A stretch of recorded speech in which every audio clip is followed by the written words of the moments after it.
I like piano. I'm going to smash that for sure. I'm definitely going to bang that.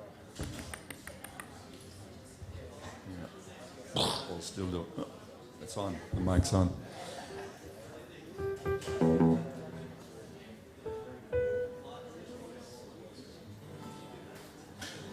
Okay.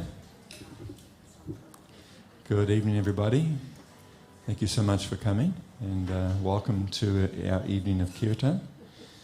And if you're new to our kirtan here, the mantra, the words to the mantras will be put on the screen behind us, so you can join in as you like. Really simple and relaxed. Just sing along as you feel ready.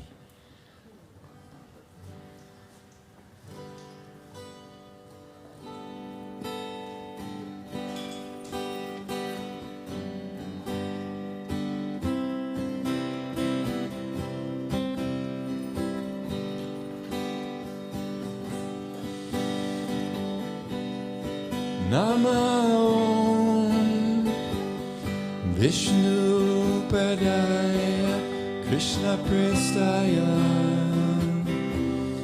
Bhutale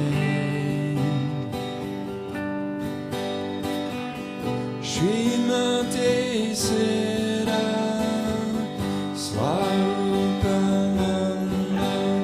Paramahamsa Iti Nami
Adya Shri Krishna Chaitanya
Nityananda,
Everybody chilled out a bit?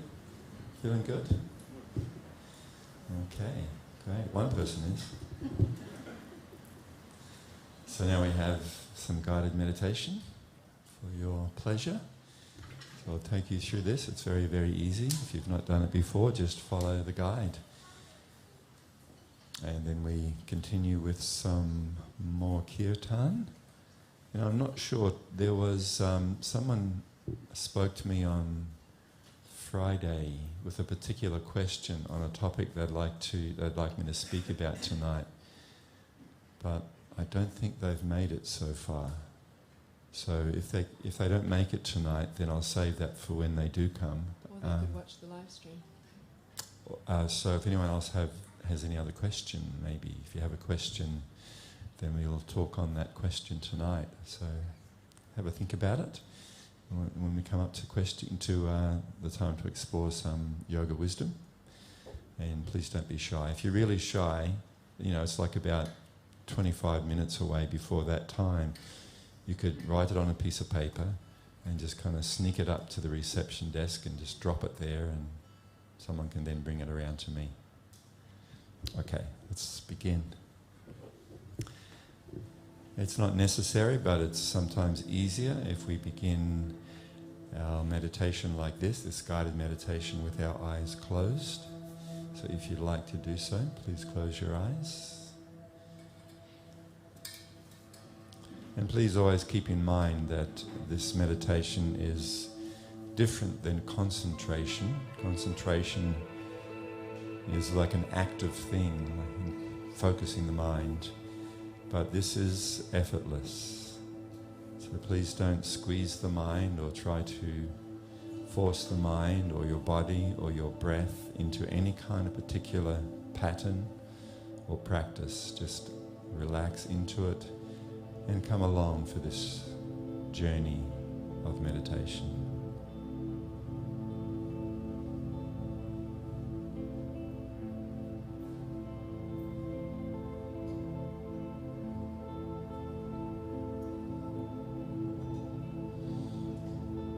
We begin with awareness of the music, just letting the mind gently be aware of the music, just not focusing, not concentrating,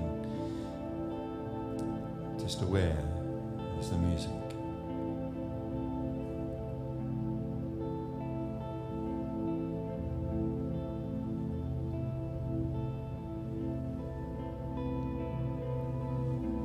Just keep that feeling in mind, effortless.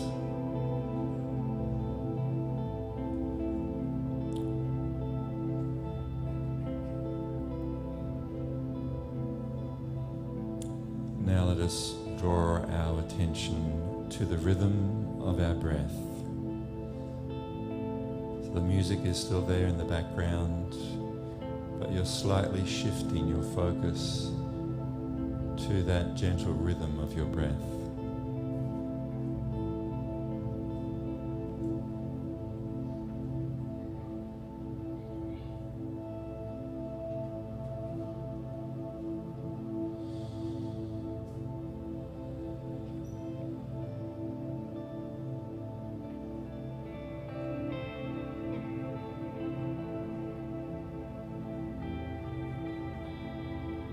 So we're becoming aware of that gentle expanding of the whole body with each inward breath, and that softening and relaxing of the whole body on each outward breath.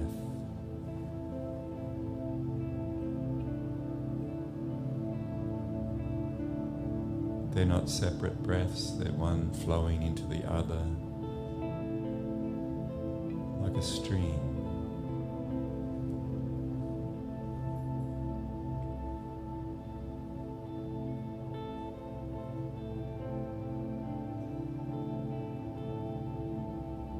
There is just a soft awareness of focusing the mind, the attention on each breath.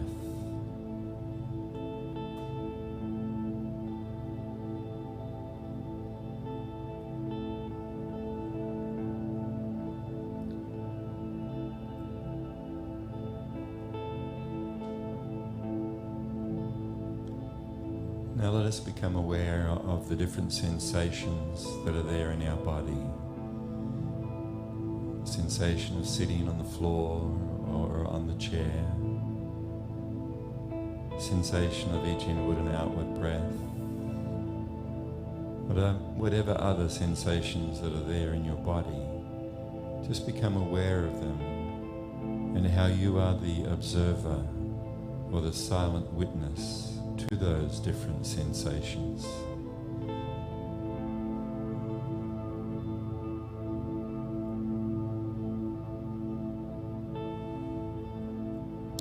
This helps move us into a mindfulness practice. We begin to experience how we are the observing self. We are not our breath. We are not our body. We are not the sensations that are felt in the body. We are the self, the silent witness, who is observing all of this.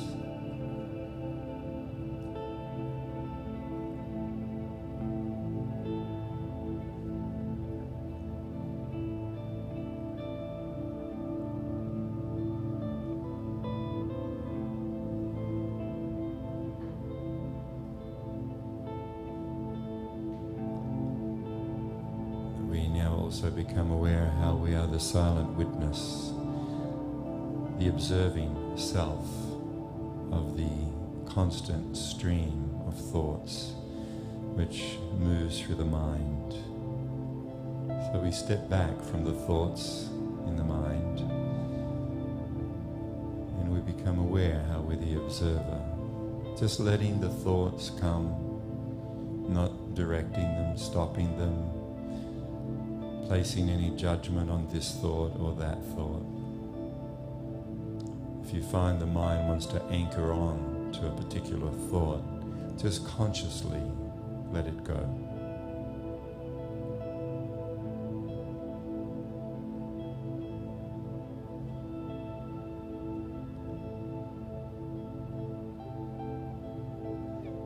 You can mentally repeat this meditation. I am the silent witness.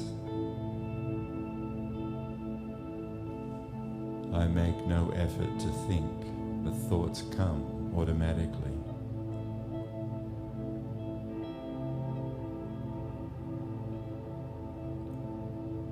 I am watching thoughts flow through my mind.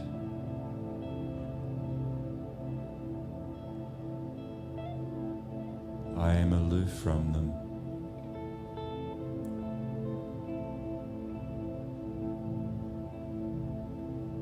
I am the silent witness of my mind's activities.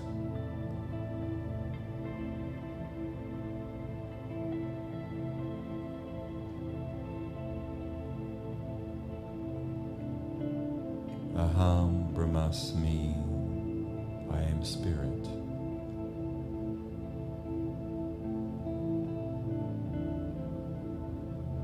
I am not the temporary material body. I am not the ever-changing mind. I am the eternal part and parcel of the Supreme Soul. Aham Brahmasmi. I am spirit.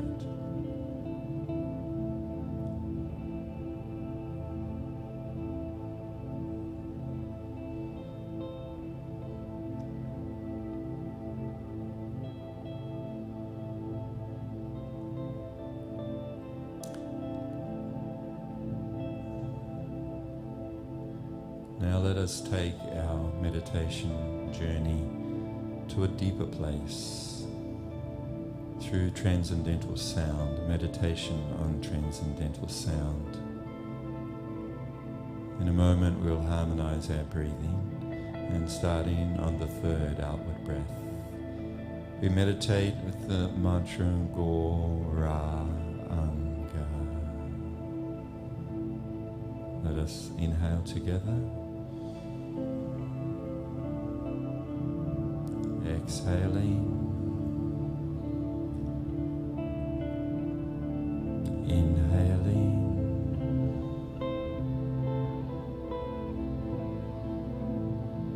exhaling,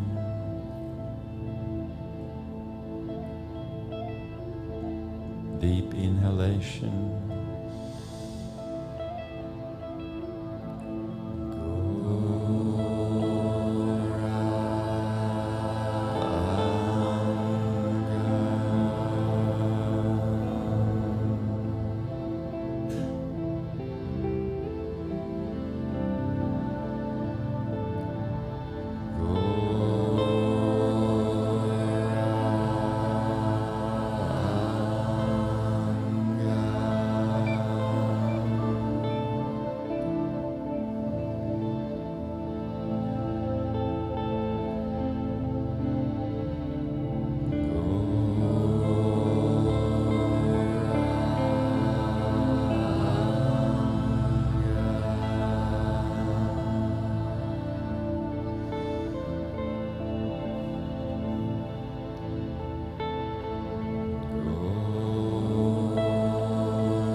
one more time.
Okay, everybody settled in all right? Glad you came? We're glad you came, so I hope you're glad you came. Okay, so is Sonia here? Is Sonia here? No.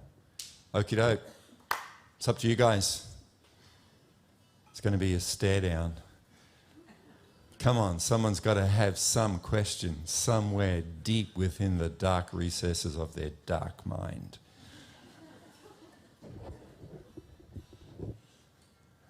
Some question, some topic, some idea, something about life, something about your life, something about this world, something about other people's lives? Yes, I've got one. One.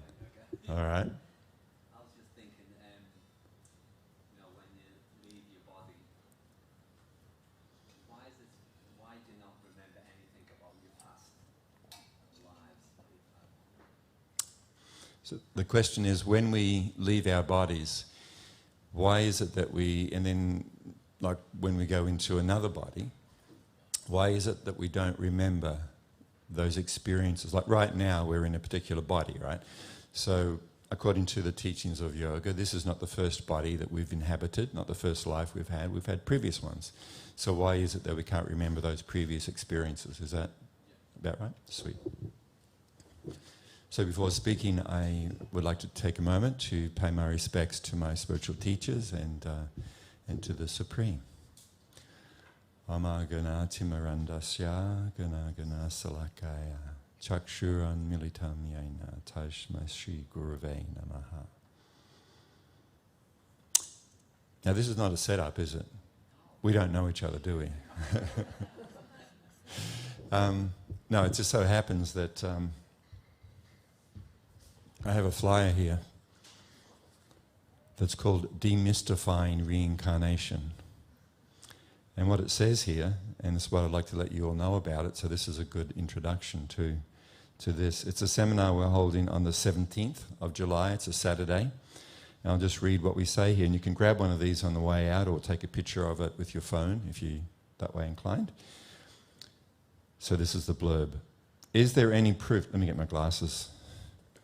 See, why can't I remember I need glasses. Is there any proof that we will be reborn when we die? Why does a person reincarnate? What decides where a person will be reborn? If our lives are determined by our karma, can we change it? Is it possible to stop suffering and to find happiness? These vital questions, along with many others, will be comprehensively answered in this most important seminar. Radhakrishna Das will present an in-depth discussion on the philosophical, scientific and spiritual evidence that you don't die when your body dies. The journey of the soul is clearly described in the Bhagavad Gita, where Krishna says, as the embodied soul continually passes in this body from boyhood to youth to old age, the self similarly passes into another body at death.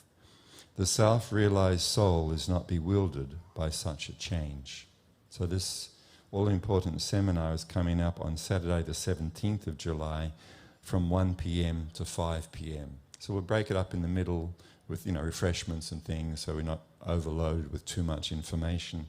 And there will be ample time for questions and answers for those who are interested.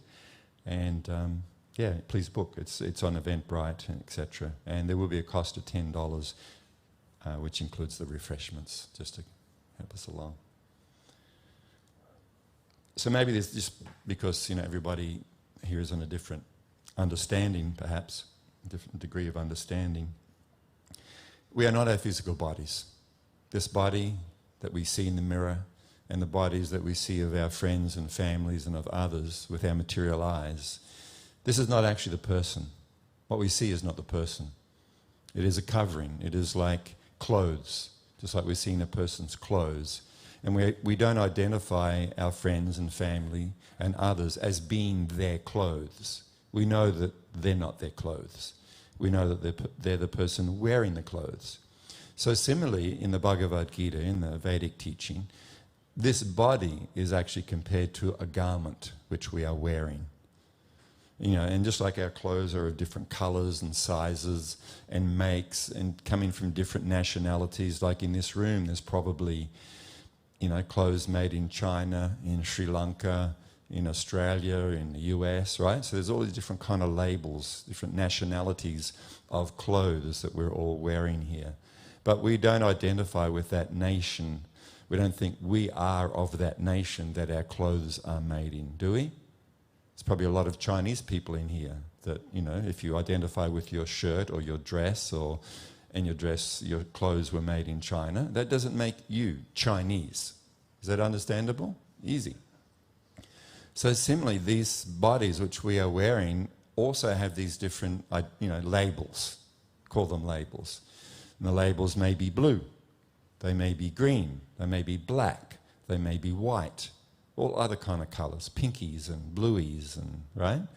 But we don't think I am black if my shirt is black. We don't think I am white if my shirt is white.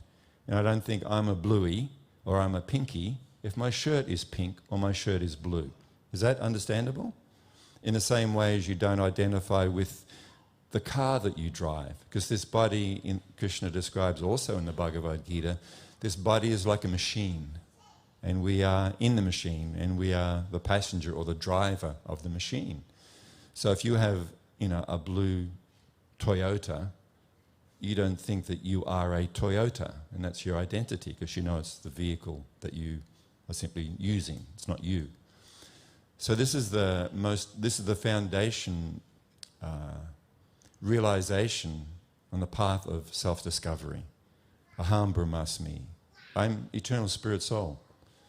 In fact, I have nothing to do with this material body other than I'm in it for a while. I'm using it for some time. It has actually nothing to do with my real nature, my real essence, and my real personality of who I am. And we can tell that quite easily when someone leaves the body. Has anyone here ever seen someone leave their body? It's called death. Anyone actually been there when someone has died? Not that many. In fact, I can guarantee you that every single one of you has been.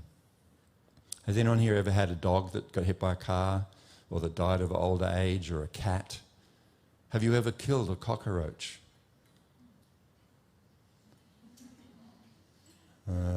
Karma. It means you've seen someone die. Did I say human being? I never said human being. I said someone, a living being.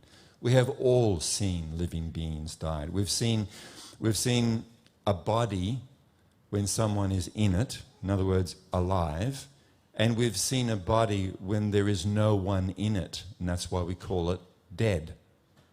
I know that the dog's dead. What do you mean it's dead? It's still there. No, it's not. You know, Freddie has left. Freddie's not there. The dog body is there, but Freddie, my friend, you know, man's best friend, Freddie, is not there. And that's why we feel, you know, some unhappiness. So we must clearly understand that we are not this vehicle that we are driving around in. There will come a time when it is so dilapidated that we cannot drive around in it anymore. That will either happen through old age of the vehicle. You know, vehicles get old and they break down. You can't repair them anymore, right? You can, you know, like, it's very similar to a car if you think about it. You know, like you can put well, they don't have carburetors anymore, do they? You know, you can replace this bit and replace that bit and it breaks down, you put another bit in, and right?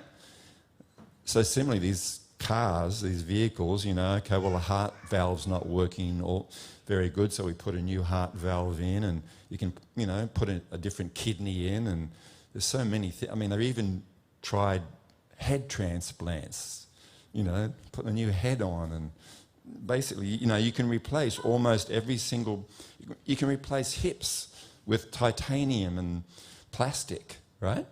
You can replace fingers and legs and toes and feet and tongues and eyes and noses and everything, right? So you understand you can do that to a car, to a vehicle, and we're doing the same things to this vehicle. So we should try to really actually comprehend quite clearly that we are not this body.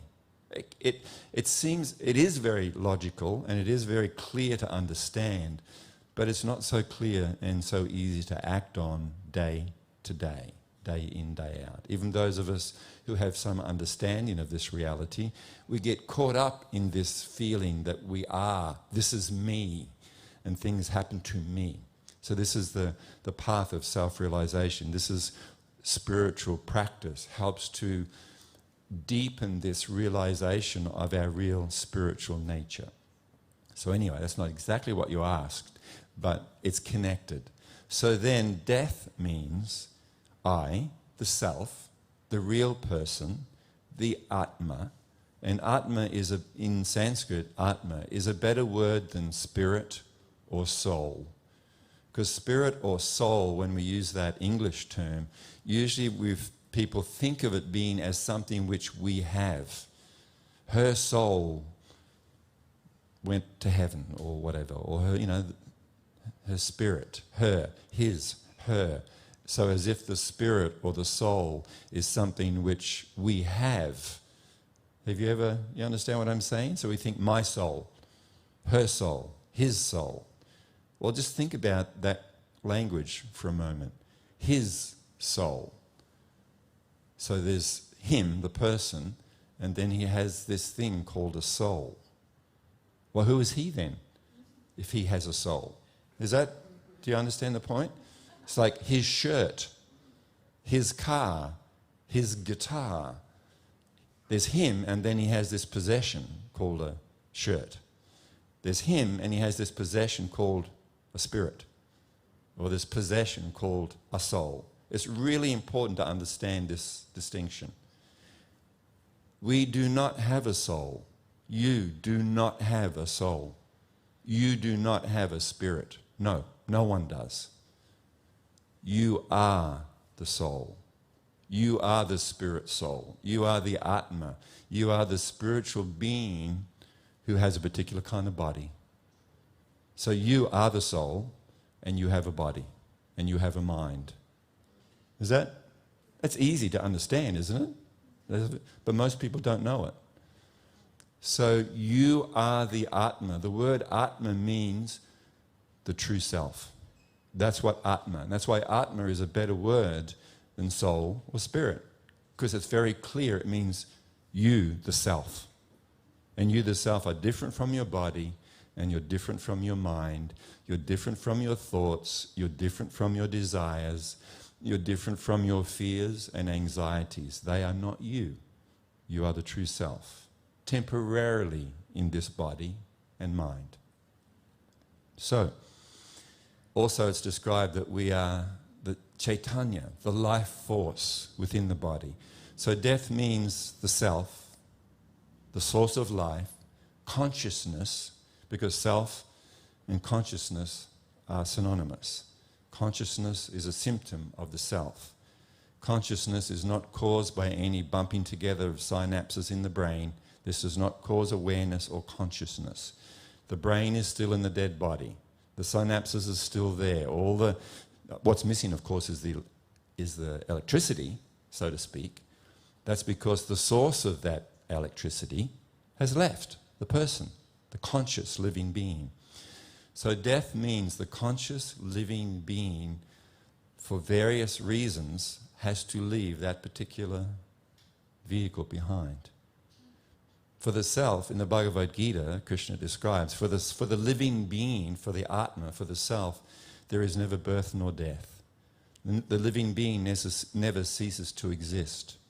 The living being is eternal, ever existing and undying. The living being doesn't die when the body dies. So that means we, each one of us, every single one of us, continue to exist when this body can no longer be inhabited. So the question is, where do I go? What happens to me when I leave this body behind, when it's no longer inhabitable? Would you like to know? on the 17th of July at 1 o'clock to... You'll find out the answer to this question. And much, much more, apparently, according to the write-up. But to answer Nick's question, this is nature's arrangement. Why do we not remember our previous lives, so to speak? Look, and maybe just as another little thing here, we only have one life. We do not have many lives. We only have one. And what that means is we are life. And what is the proper way to understand it is that we are inhabiting a certain vehicle, we leave that vehicle and we drive another vehicle. That's what reincarnation means. So we really only have one life because there is no death for the living being. So it's just that we're just in the same way that another example is sometimes this body is described as being like an apartment that we are living in. So who here has lived in the same apartment their whole life? None of us, right?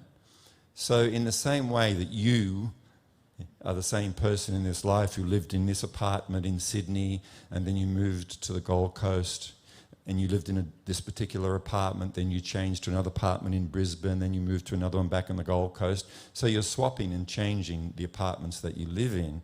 It's still just your one life. Is that understandable?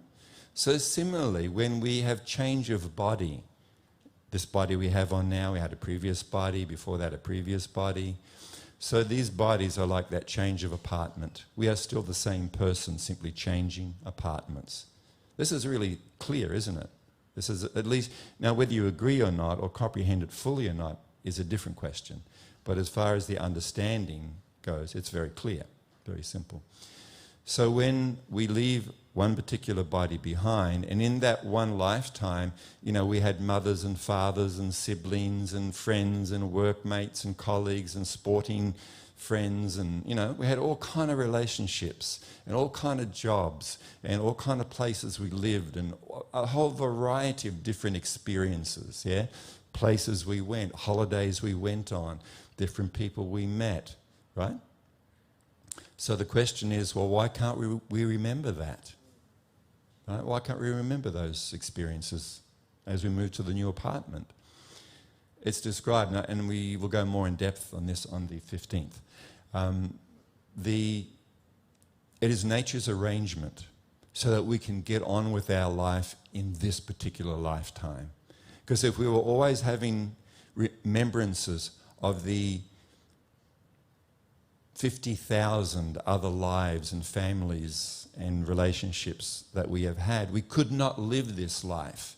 We would be disturbed by all of these flooding memories of my previous mother and father and my previous partner and my children, and that would be there disturbing me throughout, and I could not get into and live this life. So it is nature's arrangement so that we can actually move into this life and embrace it fully, that we do not remember. It is also the nature of the material mind. Can you remember what you did at 2 a.m.? No, not 2 a.m., you could probably just say sleeping. At exactly what you were doing at 2 p.m. last Tuesday. Exactly, whether you're picking up a glass, at your work. Can you remember? No one can remember what they're doing exactly the same time 5 days ago, 3 days ago, right? And that was only 3 days ago. So let alone previous lives. No one here, I think, can remember the actual experience of your birth, your actual experience of coming out through the birth canal. But does that mean it didn't happen? Just because you can't remember it? No, it was so painful that we actually forget. And that's why new mothers, in that immediate moment, they say, I'm never doing this again. It's never going to happen again, right? Of course, it does happen because we forget, right?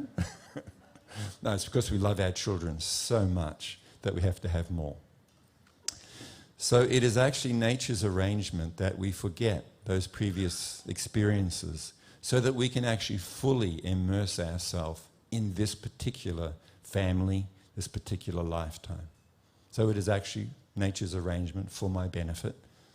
Now, all of the experiences we've had in the unlimited lifetimes are actually stored there in the mind. It's known as the subtle body, the mind. And they are all there. You know, and some people try to relive them, go back and, you know, through hypnosis and past life regression therapy, try to remember those past lives. That is theoretically possible because it's like, you know, the memory is like a hard drive. It's all stored there. Every single experience you've had through every single of all of our senses in every single lifetime is stored in this subtle body, this called the mind. So it's all there. And some people try to access these different memories. But the yoga conclusion is, why bother? So what? So you used to be a king. So what? You know, or used to be a blue heeler dog out at Quilpie. So what? What's important is my future destiny. And how can I influence my destiny? So my future is more important. I've already done that. I've already lived the past. I was there. It happened to me. So that according to Vedic or yoga teaching, there is no real value. The only value it's described is that if someone is so cynical and so stuck in thinking that, you know, this is the only life that you have, that if they do have some direct experience of a previous life, they may become a little convinced of the reality that they are not their bodies and that this life is not all there is and there are previous lives. So that's the limited value. But you don't have to have that experience to know the reality of reincarnation. So that's the answer. Is that okay? Isn't this really interesting stuff? So shall we leave it there? If there's any questions just related to that, I'm happy to take a little bit more. But I tell you, it's, you know, of course I love the opportunity to speak about what these gifts that I've been given from my teacher.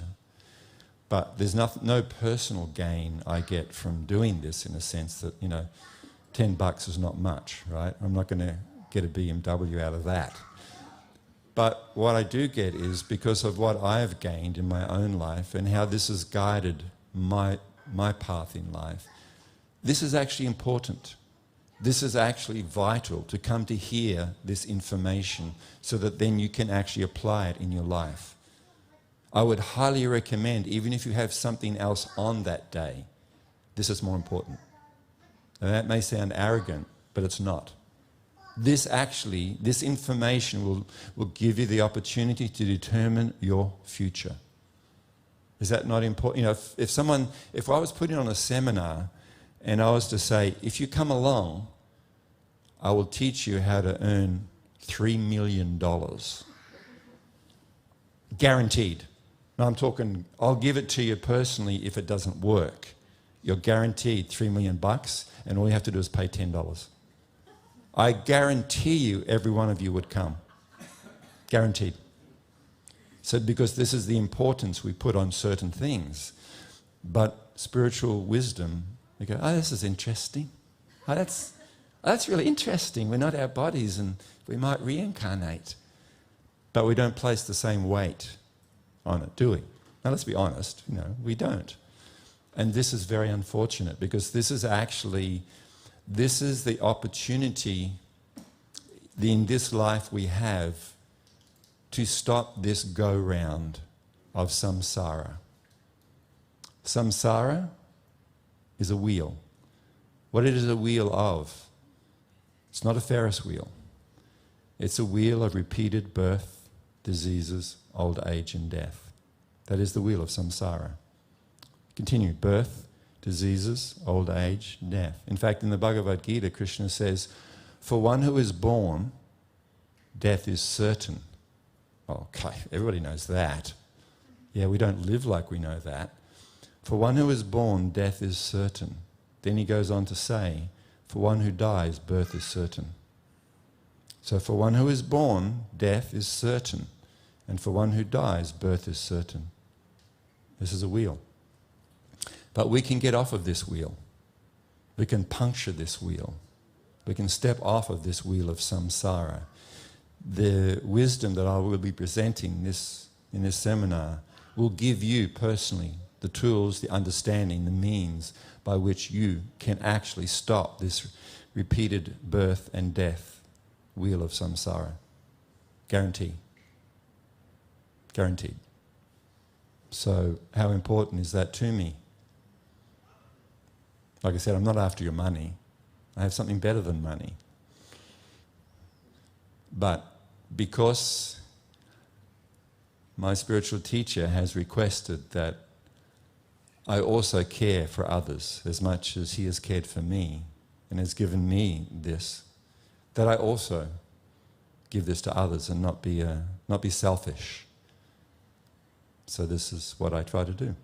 And I can guarantee you, if you seriously consider and even act on a little bit of the knowledge, the wisdom that we will be presenting, your life will change forever. Big claim, but it's true.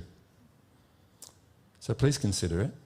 And I want to see all of you here at 1 o'clock on the 17th. Thank you so much.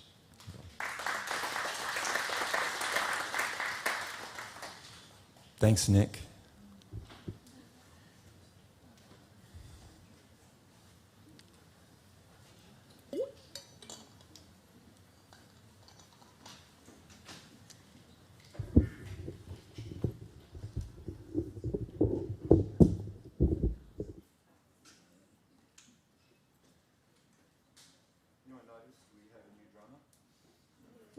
No one noticed, did they?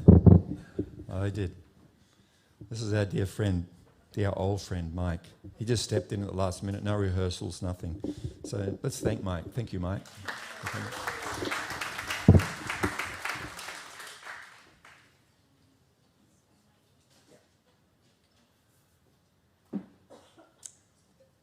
Stand by me.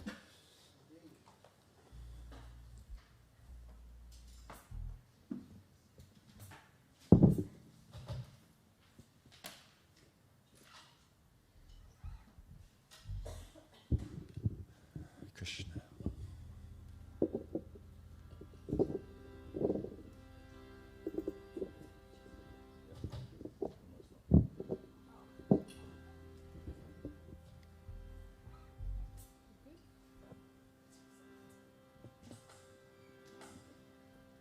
Hare Krishna, Hare Krishna, Krishna Krishna, Hare Hare, Hare Rama, Hare Rama, Rama Rama, Hare Hare. Everybody. Hare Krishna.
have a big decision here. Will I do it in C or D? What's your recommendation? D? One thing I've noticed tonight is really different. The lights are really bright. Normally it's much more mellow for you guys out there. The lights are not usually on that bright. Who did that? Who's to blame? Who can we blame? No, because we never usually see this. Like, I can see the guys right at the back. I can see their teeth. It's that. Which means it's not as mellow, and people can't hide as easily. There you go.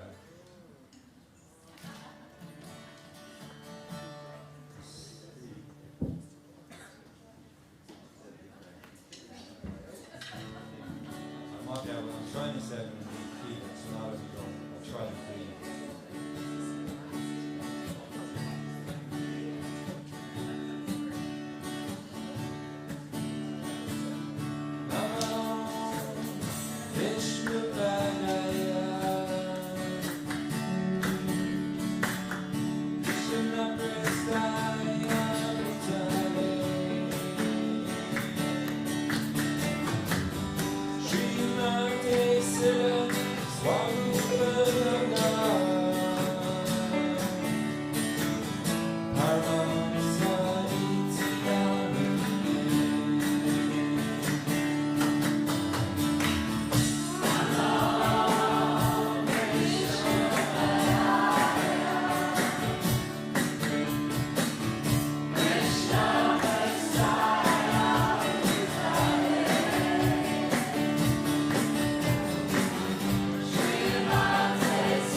Krishna, Hare Hare,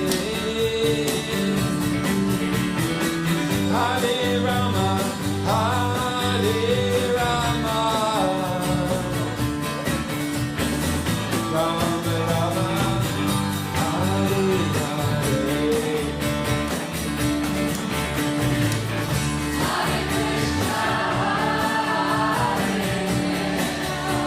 Krishna,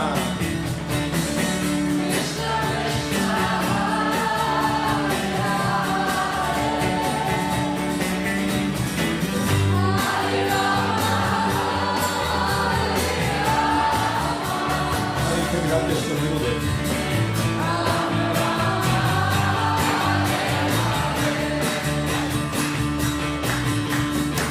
Hare Krishna, Hare Krishna, Krishna Krishna, Hare Hare, Hare Rama, Hare Rama, Rama Rama, Hare Hare.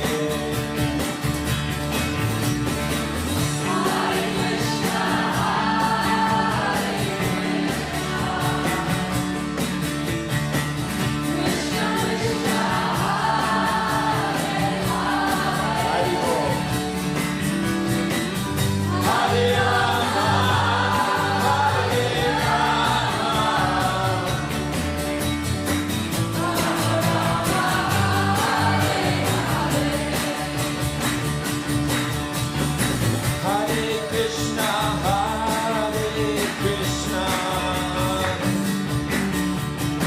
Krishna Krishna, Hare Hare, Hare Rama, Hare Rama, Rama Rama, Hare Hare.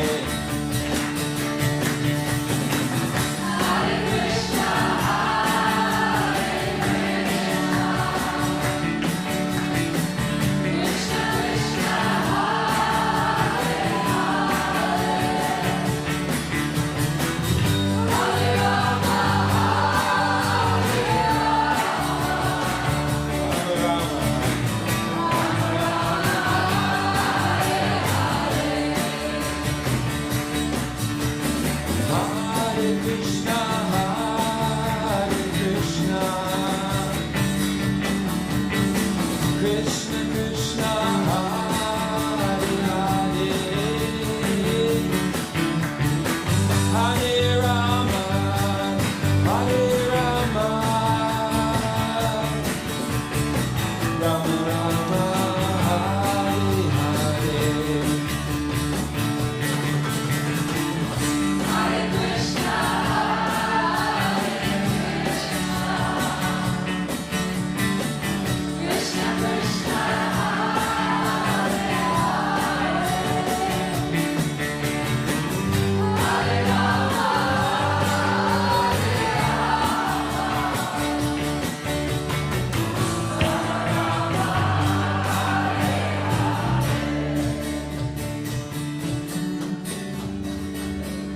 Hare Krishna, Hare Krishna, Krishna Krishna, Hare Hare, Hare Rama, Hare Rama, Rama Rama, Hare Hare.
Krishna Krishna Hare Hare, Hare Rama Hare Rama, Rama Rama Hare Hare, Hare Krishna Hare Krishna, Krishna Krishna Hare Hare, Hare Rama Hare Rama, Rama Rama Hare Hare, Hare Krishna Hare Krishna, Krishna Krishna Hare Hare,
should chant the holy name of the Lord in a humble state of mind, feeling oneself to be lower than the straw in the street.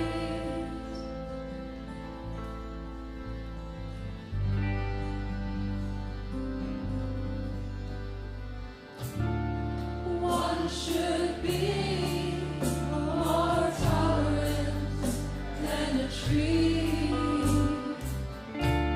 devoid of all sense of false prestige, ready to offer all respect to others. In such a state of mind, one can chant the holy name of the Lord constantly.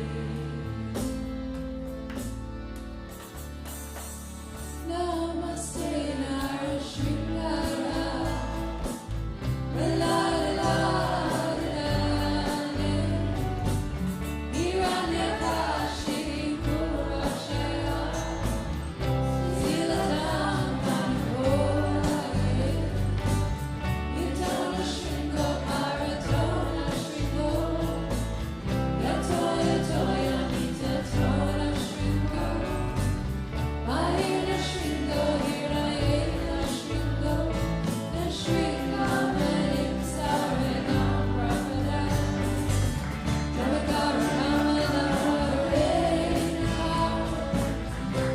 Abuta Shringa, Anita Hiranyakashipu, Tayurika, Keshavarita, Narahari Rupa, Jaya Jagadish Hare, Jaya Jagadish Hare,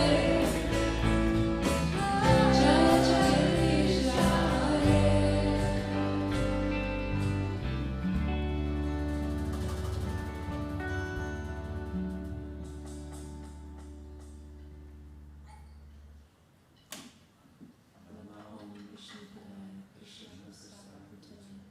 Shrimati Siddha Swarupananda Paramahamsa Namani Rajashi Krishna Chaitanya Prabhu Nityananda Shri Advaita Gadadhar Shivasadi Gaur Bhaktivinoda Hare Krishna Krishna Krishna Hare Hare Hare Rama Rama Rama Hare Hare.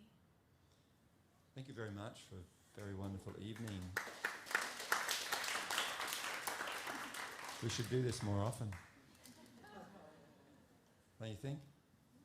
I think it's the best thing going. So what have we got coming up? Anything we need to let people know about? We have a kids program. Kids program. School holidays. Let me see if I can just find some info.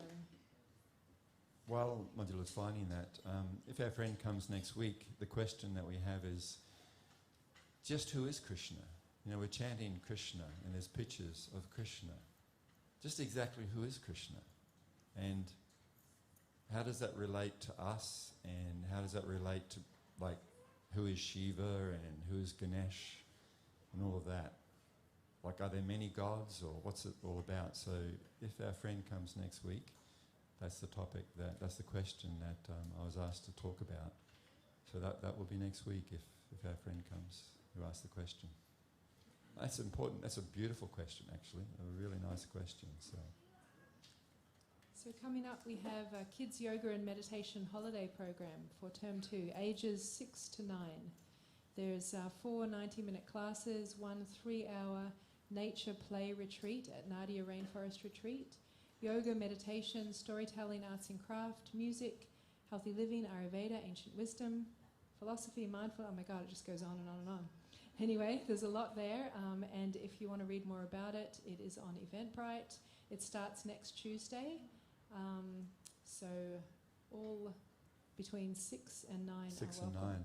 If you have any of those in your life, They don't have to have already been to anything. If you have, kids, relatives that you thought might like to have a day out in the country and stuff like that in a healthy spiritual environment, then it starts this Tuesday, isn't this it? Tuesday, yeah, we can help 2 you with days. bookings here. Yeah, if you want to know about anything tonight, you can come and see us tonight. We'll give you more info and bookings and things like that.